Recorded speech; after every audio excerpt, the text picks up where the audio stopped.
Danny, I'm going to start with you with the tough question. What is the state of the CFL currently?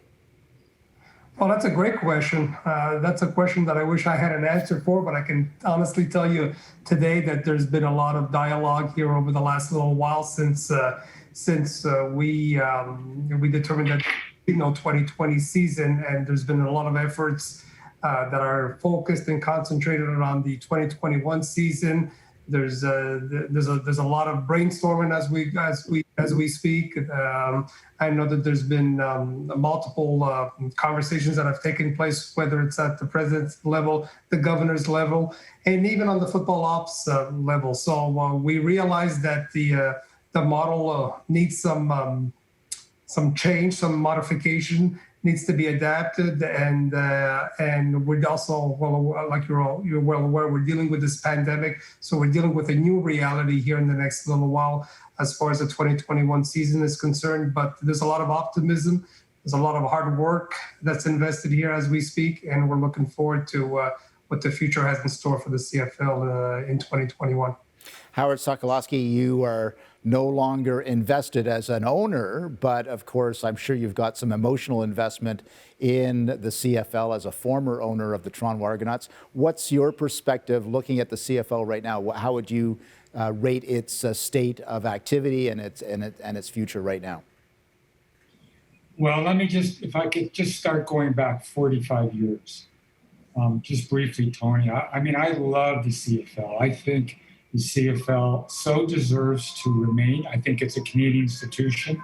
It's been around so long, and it would be just a shame if something was to happen. And I followed Danny's career. When you see a Canadian become a general manager in the CFL and the Canadian become a head coach and you won a Grey Cup. I think, Danny, you won in 05? Yeah, 03 and 05, that's correct. Right, and we won with the Argos in 04. It was our very first year. My co-owner, David Cinnamon, and I, it was our very first year we won.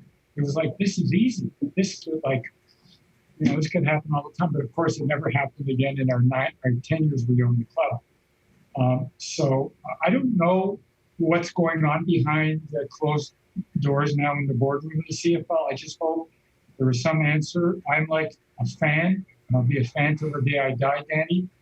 I just hope the guys come up with the right answers. I know it's a gate-driven league, and therein lies the problem. I don't know. I hope someone comes up with a solution. I don't think, from a business point of view, and this is just my thought, we can go 2 years without a league operating. It's just out of sight, out of mind in the NFL, and Tom Brady, Patrick Mahomes, and we got to get back to it, and I hope it happens. Danny, give us, we've got about a minute before the break, but give us a sense of what it was like when COVID started with this and the CFL was locked down or locked out. Give us a sense of what was going through your mind.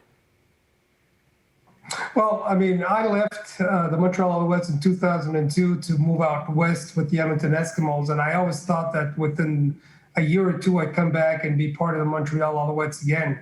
I waited 18 years after I left for Edmonton, and I had a 9-year stint with the University of Montreal in between, and I was so looking forward to it that I remember I took the job on January 13th, and in March, we were hit with this pandemic, and then we were forced to lay off some people, and then there was a lot of dialogue whether we'd be playing a short season, and then there was also some dialogue as far as playing in a bubble, and we all know what happened.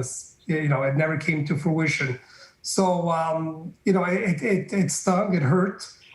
And like Howard said, for someone like myself that's Canadian, that grew up watching the CFL, that this is a dream come true.